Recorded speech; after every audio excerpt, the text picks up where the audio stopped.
और बस यही वो मौका था जिसका इंतजार ए क्यू खान महीनों से कर रहा था। इन 16 दिनों में उसने G1 और G2 डिजाइन्स की सारी डिटेल्स जैसे drawings, dimensions, technical specs secretly note कर लिए। नीदरलैंड्स की पुलिस का शक भरोसे में तब बदला जब ए क्यू खान एक न्यूक्लियर ट्रेड शो में गया। लेकिन ध्यान दो, ताकि उस पर शक ना हो जाए, वो कभी भी डायरेक्टली डील नहीं करता था, बल्कि एक दूसरे बंदे को उसने सामने किया हुआ था जिसका नाम था S.A. बट। S.A. बट एक पाकिस्तानी डिप्लोमेट था जो पाकिस्तान की बेल्जियम एम्बेसी में काम किया करता था। अमेरिका ने सोचा था कि ए क्यू खान एक छोटा मोटा साइंटिस्ट है, वो पाकिस्तान के लिए ज्यादा से ज्यादा क्या ले जाएगा, सिर्फ पेपर्स ही तो चुरा के ले जाएगा, पेपर्स चुरा के ले भी गया तो क्या उखाड़ लेगा। लेकिन उसके बाद अपने देश भारत ने कुछ ऐसा किया कि पाकिस्तान अपने आप को टेस्ट करने से रोक ही नहीं पाया।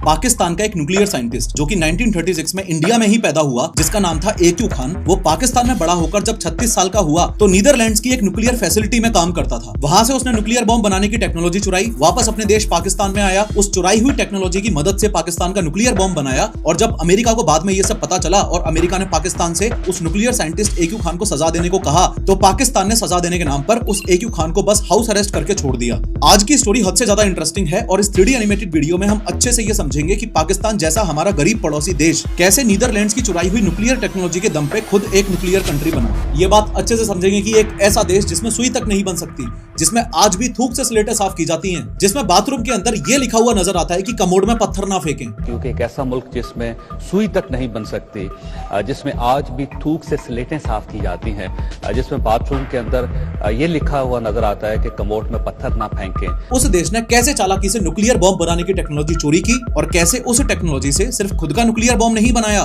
बल्कि नॉर्थ कोरिया, ईरान और लीबिया तक को भी वही सेम टेक्नोलॉजी बेच दी। लेकिन हर बार की तरह शुरू से शुरू करते हैं।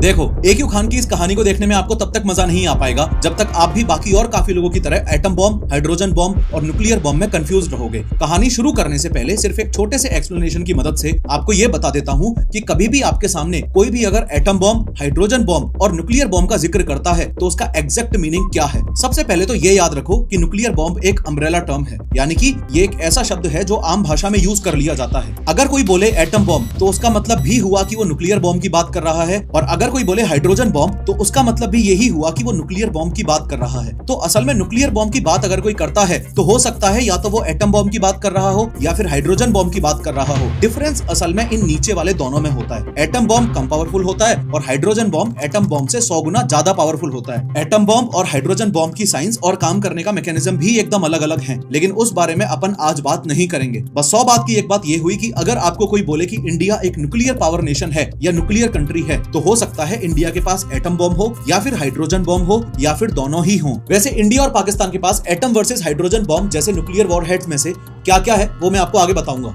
खैर, ए क्यू खान भले ही न्यूक्लियर साइंटिस्ट पाकिस्तान का था, लेकिन उसकी कहानी आज से 89 साल पहले यहाँ अपने देश भारत में ही शुरू हुई थी। साल 1947 में इंडिया और पाकिस्तान का पार्टीशन हुआ और इंडिया और पाकिस्तान दो नए देश बन गए। पार्टीशन के बाद हर किसी को चॉइस दी गई थी कि आप इंडिया और पाकिस्तान में से कोई भी देश जा सकते हो। ए क्यू खान के कुछ रिश्तेदार तो पाकिस्तान चले गए, लेकिन ए क्यू खान उस वक्त इंडिया में ही रुक गया। साल 2007 में पब्लिश्ड एक बुक द न्यूक्लियर जिहादिस्ट में मेंशन है कि ए क्यू खान ने अपने फादर से एक इस्लामिक स्टेट का जुनून और इंडिया के प्रति नफरत सीखी थी। इस बुक के मुताबिक उसके पिता गफूर खान ने साल 1952 में फैसला किया कि ए क्यू खान को पाकिस्तान भेजना ही बेस्ट होगा, क्योंकि इंडिया में मुस्लिम्स के साथ भेदभाव होता है और यहाँ उनके बेटे का कोई फ्यूचर भी नहीं है। ए क्यू खान ने भी एक बायोग्राफर को बताया था कि उसने इंडिया छोड़ने का डिसीजन इसलिए लिया था क्योंकि उसे ये पसंद नहीं था कि यहाँ वो एक सेकंड क्लास सिटीजन बनकर रह जाए, और इसलिए साल 1952 में, यानी कि जब ए क्यू खान 16 साल का था, तब वो इंडिया छोड़ के पाकिस्तान शिफ्ट हो गया। फाइनली ए क्यू खान पाकिस्तान में शिफ्ट हो चुका था। पाकिस्तान जाकर ए क्यू खान ने यूनिवर्सिटी ऑफ कराची में एडमिशन लिया और वहां से साइंस की डिग्री हासिल की। 1960 में डिग्री पूरी करके ए क्यू खान ने कराची में ही अपनी पहली job as a city inspector की। 3 साल तक कराची में नौकरी करने के बाद, यानी कि साल 1963 में ए क्यू खान ने डिसाइड किया कि वो पाकिस्तान से बाहर जाके, यानी विदेश जाके साइंटिस्ट बनेगा। साल 1972 आ चुका है। ए क्यू खान पूरे 36 साल का हो चुका है। उसने अपनी पीएचडी भी कंप्लीट कर ली है और अब वो अपनी पहली जॉब के लिए रेडी है। पहले तो मैप में लोकेशंस को अच्छे से समझो। ये है ए क्यू खान का देश पाकिस्तान और ये है नीदरलैंड्स। नीदरलैंड्स देश में एक शहर है अल्मेलो। इस अल्मेलो में ही यूरेनको नाम की एक कंपनी की एक ब्रांच है। यूरेनको एक ऐसी कंपनी है जो यूरेनियम यूरेनियम को एनरिच करती है जिसे न्यूक्लियर पावर प्लांट्स या बॉम्ब्स बनाने के लिए इस्तेमाल किया जाता है। थोड़ा और आसान भाषा में इसको ऐसे समझ लो कि यूरेनको एक कॉमन प्रोजेक्ट है 3 देशों का। वो 3 देश हैं यूके, नीदरलैंड्स और जर्मनी। और ये ऐसी वैसी नहीं, बहुत ही हाई सिक्योरिटी वाली न्यूक्लियर बॉम्ब बनाने वाली कंपनी थी। अब एक्यू खान का काम डायरेक्टली यूरेनियम एनरिच करने का तो नहीं था, लेकिन फिर भी काफी इंपॉर्टेंट रोल था उसका सबसे मेजर रोल था डॉक्यूमेंट्स को ट्रांसलेट करना। चूंकि एक्यू खान जर्मन और डच लैंग्वेज अच्छे से जानता था, तो उसे यूरेनको के टेक्निकल डॉक्यूमेंट्स को ट्रांसलेट करने का काम मिला हुआ था। एक्यू खान की कहानी दिखाती है कि नॉलेज अगर गलत हाथों में हो तो वो तबाही ला सकती है, लेकिन अगर वही नॉलेज सही हाथों में हो, जैसे डॉक्टर एपीजे अब्दुल कलाम जिन्होंने इंडिया के स्पेस प्रोग्राम को इतना हाइट्स तक पहुंचाया, या सत्या नडेला, सुंदर Pichai, Elon Musk, Steve jobs, mark Zuckerberg जैसे लोगों के पास हो, तो वही नॉलेज दुनिया बदल सकती है। अगर आप भी सही नॉलेज गेन करके टेक इंडस्ट्री में लीड करना चाहते हो तो Scaler.com आपकी मदद कर सकता है। Scaler इंडिया का एक ऑनलाइन टेक एजुकेशन प्लेटफॉर्म है जो आपको डेटा साइंस और सॉफ्टवेयर रोल्स के लिए प्रिपेयर करता है। यहाँ आपको मिलते हैं industry experts from top tech companies as instructors और उनसे one on one mentorship. Scaler also helps you with interview preparations और 100+ कैपस्टोन प्रोजेक्ट्स के साथ ये भी सिखाते हैं कि YouTube जैसे बाकी प्लेटफॉर्म्स आखिर काम कैसे करते हैं। You will also have free live master classes, और ऐसी ही एक फ्री लाइव मास्टर क्लास 22 मई को हो रही है, which is about roadmap to data engineering. Moreover, you also get in touch with Scaler's vast alumni network, get placed in top companies through their placement partners such as Netflix, Flipkart, Amazon and Google. In fact, 90% से ज्यादा Scaler learners को big tech companies में placement मिल चुका है। सबसे best बात ये कि EMI ऑप्शंस की वजह से सब कुछ इजीली एक्सेसिबल है। लिंक मैंने डिस्क्रिप्शन में डाल दी है। आज ही Scaler पर जाकर अपनी ट्रांसफॉर्मेशन जर्नी स्टार्ट करो। लगभग 2 साल तक तो सब सही चलता रहा, लेकिन साल 1974 में एक्यू खान के लिए एक ऐसी बड़ी घटना हुई जिसने एक्यू खान का पाकिस्तान को न्यूक्लियर कंट्री बनाने का नजरिया पूरी तरह से बदल दिया। बात है 18 मई 1974 की, जब इंडिया ने अपना पहला न्यूक्लियर बॉम्ब टेस्ट किया जिसका नाम था स्माइलिंग बुद्धा। ये टेस्ट राजस्थान के पोखरन में किया गया था। इंडिया ने इसे ऑफिशियली पीसफुल न्यूक्लियर एक्सप्लोजन कहा था। मतलब दुनिया को ये दिखाया गया कि ये टेस्ट सिर्फ एनर्जी रिसर्च के लिए है, बॉम्ब बनाने के लिए नहीं है। I repeat that we have no intention of embarking on any nuclear weapons program. इस टेस्ट में प्लूटोनियम बेस्ड एटॉमिक बॉम्ब का यूज हुआ था जिसे अंडरग्राउंड एक्सप्लोड किया गया था। न्यूक्लियर बॉम्ब टोटल 2 तरीके से बनाया जा सकता है, पहला तो यूरेनियम से और दूसरा प्लूटोनियम से। प्लूटोनियम वाला बॉम्ब ज्यादा डेंजरस होता है। अब एक्यू खान के मन में इंडिया के लिए बचपन से ही नफरत तो थी ही, लेकिन स्माइलिंग बुद्धा टेस्ट ने उसके इमोशंस को और भी ज्यादा बड़ा बना दिया। फॉलोइंग दिस उसने सोचा अगर इंडिया न्यूक्लियर बॉम्ब बना सकता है तो पाकिस्तान क्यों नहीं, और यही मोमेंट उसके मिशन की शुरुआत बन गया। पाकिस्तान को एक न्यूक्लियर पावर बनाने की उसने ठान ली। अब बस उसे एक तगड़ा और फुल प्रूफ प्लान बनाना था। इंडिया के न्यूक्लियर टेस्ट 4 महीने बाद यानी कि 17 सितंबर 1974 को एक्यू खान ने अपनी पहली बड़ी चाल चली। उसने पाकिस्तान के प्राइम मिनिस्टर जुल्फिकार अली भुट्टो को एक लेटर लिखा और उसमें यह लिखा कि मैं पाकिस्तान को न्यूक्लियर पावर बनाने में मदद कर सकता हूं। जुल्फिकार अली भुट्टो ने एक्यू खान का यह प्रस्ताव एक्सेप्ट कर लिया। जुल्फिकार अली भुट्टो पाकिस्तान का प्रेसिडेंट भी रह चुका है और इंडिया के खिलाफ बहुत बड़ी नफरत रखने वाला ये वही बंदा है जिसने यूनाइटेड स्टेट्स में ओपनली बोला था कि हम इंडिया के खिलाफ 1000 साल का वॉर डिक्लेयर करते हैं। फाइनली एक्यू खान के लिए पाकिस्तान को न्यूक्लियर पावर बनाने का रास्ता खुल चुका था। अब बस उसे नीदरलैंड से टेक्नोलॉजी चुराकर पाकिस्तान ले जानी थी।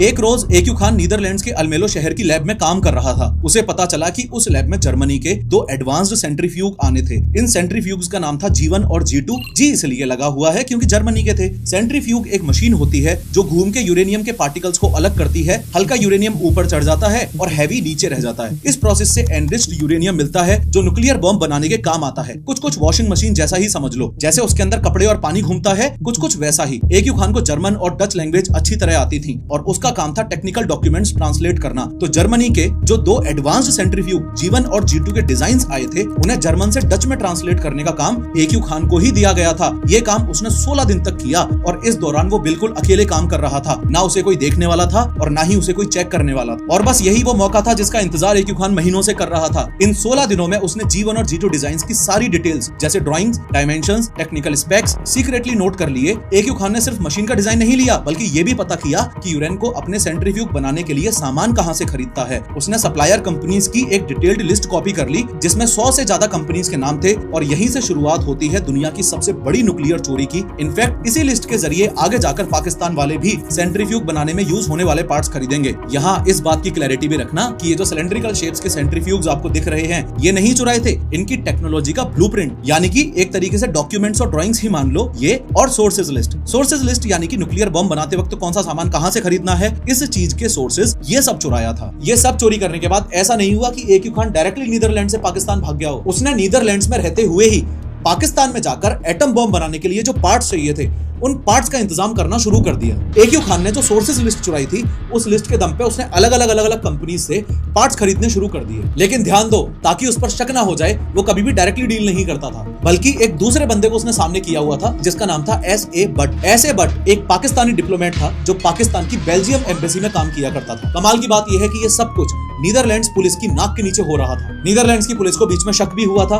उन्हें ये लग रहा था कि ये AQ खान नाम का बंदा बीच बीच में पाकिस्तानी डिप्लोमेट से भी मिल रहा है और कुछ कंपनीज के साथ डीलिंग भी कर रहा है। लेकिन फिर भी नीदरलैंड्स की पुलिस ने उस समय AQ खान को अरेस्ट नहीं किया, बस सस्पिशियस एक्टिविटीज के चलते सर्विलेंस लिस्ट में डाल के छोड़ दिया। नीदरलैंड्स की पुलिस का शक भरोसे में तब बदला जब AQ खान एक न्यूक्लियर ट्रेड शो में गया। असल में अक्टूबर 1975 में स्विट्जरलैंड में एक न्यूक्लियर ट्रेड शो हुआ था जिसे AQ खान ने भी अटेंड किया था। ट्रेड शो में जाके उसने बहुत अजीब और सस्पिशियस टाइप के सवाल पूछे, जैसे कि स्पेसिफिक न्यूक्लियर कंपोनेंट्स का यूज और टेक्निकल स्पेक्स। ये सब देख के नीदरलैंड्स की पुलिस का शक और गहरा हो गया। उन्हें लगने लगा कि AQ खान ने जरूर कुछ टॉप सीक्रेट डॉक्यूमेंट्स चुरा लिए हैं और वो कुछ बड़ा प्लान कर रहा है। नीदरलैंड्स की पुलिस ने AQ खान को अरेस्ट करने का डिसीजन लिया, लेकिन उससे पहले उन्होंने अमेरिका की इंटेलिजेंस एजेंसी CIA को इन्फॉर्म किया। नीदरलैंड्स की पुलिस ने CIA को बताया कि AQ खान न्यूक्लियर टेक्नोलॉजी से जुड़ी इलीगल एक्टिविटी में इन्वॉल्व है, लेकिन CIA ने साफ तौर पे AQ खान को अरेस्ट करने से मना कर दिया और बोला कि इसे जाने दो, हम इस पे नजर रखेंगे। अब सवाल यह है कि नीदरलैंड्स की पुलिस के बार बार बोलने के बाद भी अमेरिका ने AQ खान को अरेस्ट करने से मना क्यों कर दिया? इसके पीछे सबसे बड़ा रीजन था कोल्ड वॉर। वर्ल्ड वॉर 2 के बाद अमेरिका और USSR यानी कि सोवियत यूनियन में एक दूसरे को सुपीरियर दिखाने की लड़ाई शुरू हो गई थी। यही टाइम कोल्ड वॉर का था। मतलब यहाँ कोई फिजिकल लड़ाई नहीं हो रही थी, लेकिन दोनों ही देश खुद को मजबूत करने के लिए अलग अलग कंट्रीज को अपना दोस्त बना रहे थे। वेपन्स और स्पेस रेस में कॉम्पीट कर रहे थे। इस कोल्ड वॉर में USSR का दोस्त था इंडिया और अमेरिका का दोस्त था पाकिस्तान। अमेरिका चाहता था कि पाकिस्तान उसका दोस्त बना रहे और AQ खान को अरेस्ट करके अमेरिका पाकिस्तान को नाराज नहीं करना चाहता था। अमेरिका ने सोचा था कि AQ खान एक छोटा मोटा साइंटिस्ट है, वो पाकिस्तान के लिए ज्यादा से ज्यादा क्या ले जाएगा, सिर्फ पेपर्स ही तो चुरा के ले जाएगा। पेपर्स चुरा के ले भी गया तो क्या उखाड़ लेगा। लेकिन अमेरिका का ये डिसीजन उस पर ही उल्टा पड़ गया। AQ खान ने वापस पाकिस्तान जाके न्यूक्लियर बॉम्ब बना भी दिया और उसे कई देशों में बेच भी दिया। आगे बताऊंगा कि अमेरिका के दोगलेपन की वजह से पाकिस्तान को कैसे हद से ज्यादा फायदा हुआ। खैर 15 दिसंबर 1975 को AQ खान ने अपना बोरिया बिस्तर पैक किया और नीदरलैंड से पाकिस्तान आ गया। मैंने आपको बताया था ना कि न्यूक्लियर बॉम्ब दो तरह से बनाया जा सकता है, यूरेनियम से और प्लूटोनियम से। इन दोनों ही तरह से बॉम्ब बनाने का प्रोसेस एकदम अलग होता है। इस टाइम पे यानी 1975 में पाकिस्तान वाले खुद न्यूक्लियर बॉम्ब बना रहे थे, लेकिन प्लूटोनियम वाला। पर प्रॉब्लम यह थी कि AQ खान ने नीदरलैंड से जो डिजाइन चुराई थी वो यूरेनियम से बनने वाले न्यूक्लियर बॉम्ब की थी। तो पाकिस्तान एटॉमिक एनर्जी कमीशन यानी कि PAEC का हेड मुनीर अहमद खान, जिस प्लूटोनियम बेस्ड एटम बॉम्ब पे काम कर रहा था, AQ खान ने उस पर काम करने से मना कर दिया और यूरेनियम वाला एटम बॉम्ब बनाने पे जोर डाला। इस डिफरेंस की वजह से मुनीर अहमद खान और AQ खान के बीच क्लैशेस होना शुरू हो गए। AQ खान ने फिर एक नया दाव खेला। उसने प्राइम मिनिस्टर जुल्फिकार अली भुट्टो को लेटर लिखा कि ये मुनीर अहमद और उसके साथी तो हम सबको बेवकूफ बना रहे हैं और असल में कोई प्रोग्रेस हो ही नहीं रही है। प्राइम मिनिस्टर जुल्फिकार अली भुट्टो ने न्यूक्लियर बॉम्ब बनाने की सारी जिम्मेदारी AQ खान पे डाल दी और इस प्रोजेक्ट का नाम दिया प्रोजेक्ट 706। अब AQ खान के पास सब कुछ आ गया था, डिजाइन्स भी और पावर भी। अब जरूरत थी तो सिर्फ एग्जीक्यूशन की। आने वाले कुछ सालों तक AQ खान ने चुराई हुई इंफॉर्मेशन के बेसिस पर ही काम किया और साल 1978 में उसने फाइनली पाकिस्तान का अपना खुद का सेंट्रीफ्यूग बना के रेडी कर लिया। ध्यान रखना, अभी सिर्फ सेंट्रीफ्यूग ही बना है, पूरा न्यूक्लियर बॉम्ब अभी टेस्ट करने के लिए रेडी नहीं है। और हाँ, जिन चुराए हुए सेंट्रीफ्यूग्स के नाम G1 और G2 रखे गए थे जर्मनी की वजह से, पाकिस्तान ने अपने सेंट्रीफ्यूग्स के नाम P1 और P2 रख लिए। खैर साल 1975 में नीदरलैंड्स की पुलिस ने जब अमेरिका को बताया था कि AQ खान ने न्यूक्लियर ब्लूप्रिंट्स चुराए हैं और वो अपना खुद का एटम बॉम्ब बना रहे हैं, तो अमेरिका ने उस समय इस चीज को काफी लाइटली लिया था। लेकिन अप्रैल 1979 आते आते अमेरिका को इस बात की पूरी भनक लग गई थी कि पाकिस्तान अपने आप को एक न्यूक्लियर कंट्री बनाने के रास्ते पर है।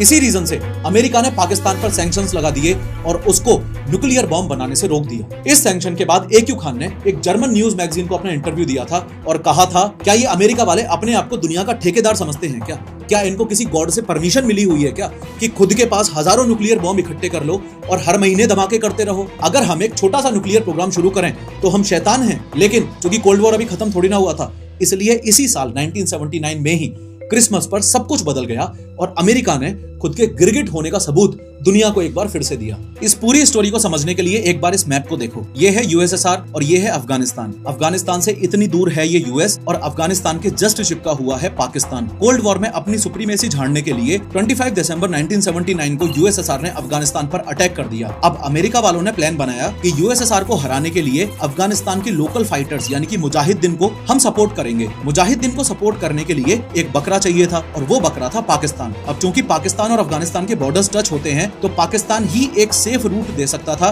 मुजाहिदीन तक वेपन्स और सपोर्ट पहुंचाने के लिए। इसलिए अमेरिका ने अप्रैल में जो सैंक्शंस लगाए थे उनको हटा दिया और पाकिस्तान को पैसा देना शुरू कर दिया। अमेरिका और पाकिस्तान के बीच एक डील हुई। डील एकदम सिंपल थी। पाकिस्तान अमेरिका के लिए मुजाहिदीन की मदद करेगा और बदले में अमेरिका वाले पाकिस्तान के न्यूक्लियर बॉम्ब बनाने वाले प्रोग्राम में टांग नहीं अड़ाएंगे। फर्दर साल 1982 में पाकिस्तान ने अपना पहला यूरेनियम का बैच एनरिच कर लिया और चाइना से न्यूक्लियर बॉम्ब बनाने के ब्लूप्रिंट्स भी हासिल कर लिए। इसके अगली साल 1984 तक आते आते पाकिस्तान अपना पहला न्यूक्लियर बॉम्ब बनाकर रेडी कर चुका था। इंपोर्टेंट नोट करने वाली बात यहाँ पर यह है कि पाकिस्तान ने 1984 में बॉम्ब तो बनाकर रेडी कर लिया था, लेकिन उस एटम बॉम्ब का टेस्ट नहीं किया था। फिर 3 साल बाद साल 1987 में AQ खान ने एक इंडियन जर्नलिस्ट कुलदीप नायर को एक इंटरव्यू दिया था। इस इंटरव्यू के दौरान AQ खान ने ओपनली बोला कि अमेरिका और CIA दोनों को पता है कि पाकिस्तान ने न्यूक्लियर बॉम्ब बना लिया है। उसने ये भी कहा कि हम टेस्ट सिर्फ इसलिए नहीं कर रहे क्योंकि अगर हमने टेस्ट किया तो पाकिस्तान हमारी फंडिंग और मदद दोनों ही बंद कर देगा। अब भले ही AQ खान ने पूरी दुनिया के सामने इतना बोल्ड स्टेटमेंट दे दिया हो,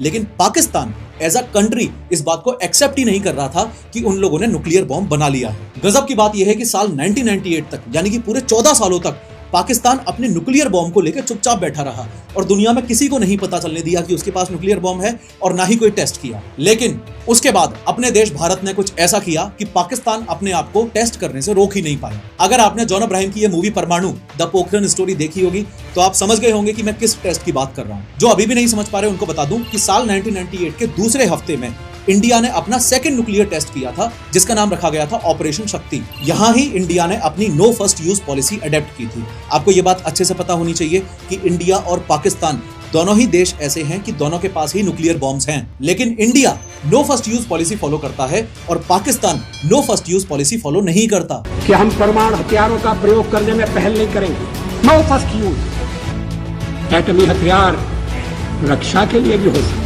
नो फर्स्ट यूज पॉलिसी का मतलब है कि हम न्यूक्लियर बॉम्ब तब चलाएंगे जब कोई दूसरा देश हमारे ऊपर अटैक करेगा, वरना नहीं चलाएंगे।